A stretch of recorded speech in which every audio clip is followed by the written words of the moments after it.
What happened to you? What happened to you, bro? You were supposed to be my goat. I guess nothing does ever stay good enough. I'm going to be reviewing Ian Dior's Nothing's Ever Good Enough Part 2. Let's get right into it.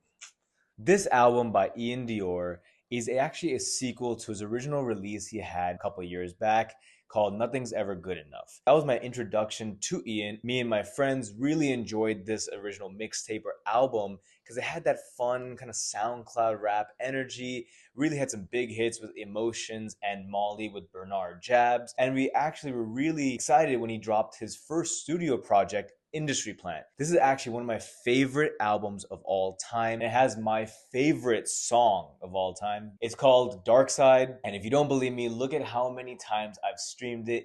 Yes, I'm psycho, but this is legit something that just shows how much of a fan I am of him. And following that, he kind of had a steady decline. He dropped the next album after that called I'm Gone. After that, I kind of saw the direction he was going in and we didn't really enjoy it as much. But I personally held out a lot of hope for him, thinking that he could keep on producing great songs that I would enjoy. That sadly had not been the case. He dropped this new album, which came out of nowhere, to be honest. Like, he just dropped it saying his fans really want him to bring back that old Ian style, and he brought it back, but it was 5 years too late. He just is trying to do anything to stay relevant. He started off this album having the exact same track length, like 8 songs, 19 minutes. This album kind of fell off the wheels because it doesn't sound like him anymore. It sounds like he's forcing it, and overall, it just didn't have that catchiness flair that he originally had when he dropped those first 8 songs. What's funny is the first song of this album, which is actually my favorite,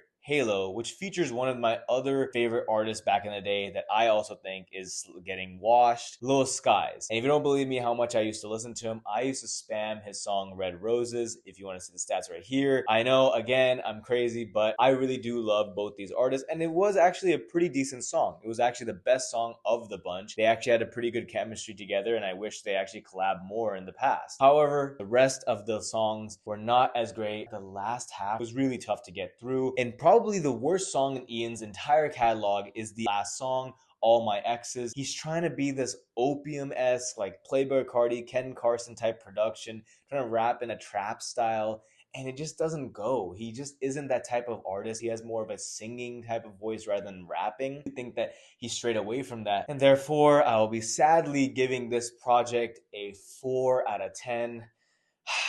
Anyways, thank you for listening, and I'll see you all in the next review.